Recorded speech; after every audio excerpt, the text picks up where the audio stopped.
So you can see now you've got the main tower, you've got the short tower. So we're going to have to make the short tower slightly thinner because we want to separate it from the big one. And we've also got too much here, so we're going to put some rocks on very fast. Use the point.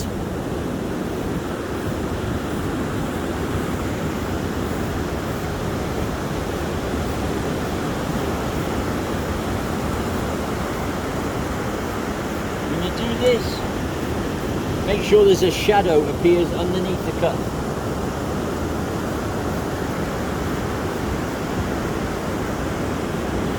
It's a very fast way to make rocks. And then also it's a great way to cut away behind your tower. So you always put a line behind it and then cut into it. And then you're going to film from that side, right there. And when you're doing this, you go down very slightly. Do not do this.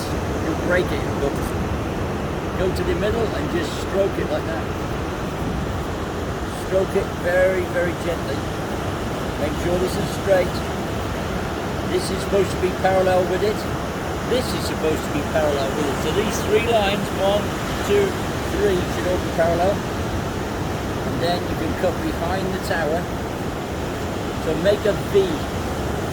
You're making a V behind the tower like this. And then you will be able to separate your tower one from the other. Like that. And that makes it more effective. And then you can slim the tower out to as thin as you dare. And that's up to you. But today we're just showing you how to get the tower to release. So you just cut the line. When you're doing this, when you're cutting this line, it's called a stop cut. And then you go into the stop cut like that. Like that. Like that. And then the sand will fall off. You do it one side, then the other side.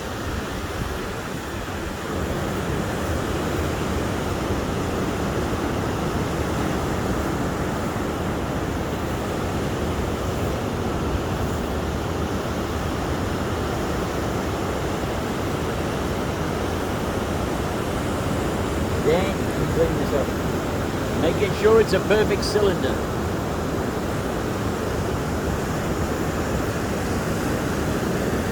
Like that.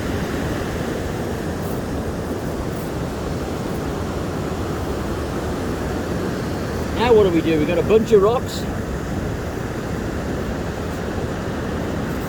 Okay. Well, why don't we put a staircase connecting them? That'll be next.